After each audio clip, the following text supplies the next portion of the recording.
হরে কৃষ্ণ, রাধে রাধে। আমি গীতা, গীতার কথায় আপনাদের সুস্বাগতম। আজকে আরেকটি ভিডিওতে গীতার একাদশ অধ্যায়ের 40 নম্বর শ্লোকটি পাঠ করছি। আপনারাও কিন্তু আমার সঙ্গে অবশ্যই পাঠ করবেন।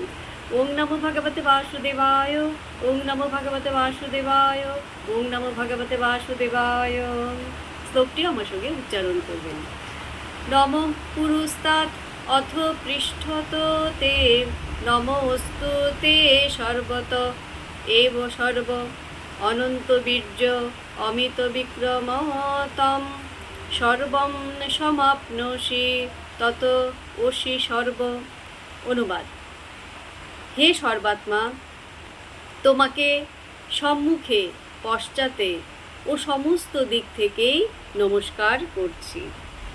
হে অনন্ত বীর্য, তুমি অসীম বিক্রমশালী, তুমি সমগ্র জগতে ব্যপ্ত, অতএব তুমি সর্বস্বরূপ।